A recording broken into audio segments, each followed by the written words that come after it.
O'rta asrlarda ilm dunyosining mashhur madrasalaridan biri bo'lgan Ko'kaldosh madrasasi O'rta Osiyoda kattaligi jihatdan ham birinchi o'rinda turadigan madrasa hisoblangan. Ko'kaldosh madrasasi 1568-69 yillarda o'z davrining ilg'or kishilaridan biri Abdullaxonning vaziri Ko'l bobo Ko'kaldosh tomonidan bunyod etilgan. Ko'kaldosh shaxsi haqida deyarli aniq ma'lumotlar saqlanmagan, ammo ayrim manbalarda qayd etilishicha, Ko'l bobo Ko'kaldosh amirning ham lashkarboshisi, ham yaqin maslahatchisi, yaxshigina muhandis va matematik bo'lgan. Ko'kaldosh deyilishiga sabab Shayboniyzodalar Abdullaxon II bilan emizikdosh bo'lgani uchun ham Ko'kaldosh taxallusini olganlar. Eng katta madrasalardan biri hisoblanadi. Bitta Buxoroda va bitta Toshkentda qurilgan. Labu House ansambliga kiruvchi arxitektura yodgorliklaridan biri sanalgan Ko'kaldosh madrasasi ochiq maydonda to'g'ri to'rtburchak shaklida qurilgan.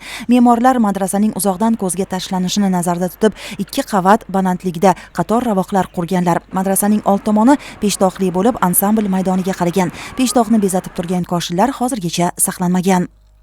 Ko'kaldosh madrasasida kirganingizda, demak, o'ng qo'lda masjid va chap qo'lda qiroatxonasi, kutubxonasi joylashgan bo'lib, bu yer 2 qavatli qilib qurilgan. Ayvonlari ko'cha qismida 163-65 ta hujralardan iborat hisoblanadi.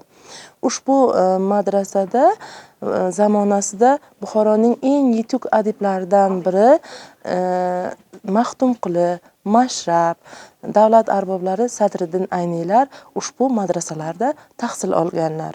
Madrasa tuzilishi jihatdan ham katta qiziqish tug'diradi. Madrasalarning tashqi devorlari odatda yaxlit bo'ladi. Bu madrasaning ochiq ayvonchali boloxonalari bo'lib, ular yaxshi bezatilgan.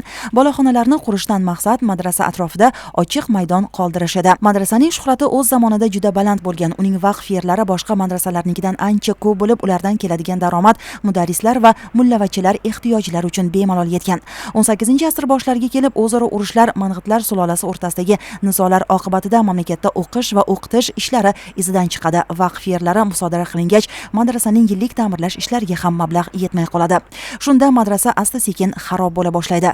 Hujralar bo'shab qoladi. Buxoro taxtiga Amir Shohmurod o'tirgach, uning farmoni bilan madrasa hujralari ta'mirlash sharti bilan shaxsiy foydalanish uchun sotila boshlanadi. Shundan so'ng madrasa yana qayta jonlanadi. Biroq o'tgan asrning 20-yillarida ko'plab tarixiy obidalar singari Ko'kaldosh madrasasiga ham katta talafot yetkazilgan. Uzoq yillar davomida madrasa maktab, davlat arxivi, kommunal uy sifatida foydalanilgan. 1974-85 yillarda qisman ta'mirlangan, 1997-yilda madrasaning old qismi va peshtoqi ta'mirlangan. Biroq bugungi kunga kelib madrasaning ayrim qismlari ta'mirtalab holga kelib qolgan.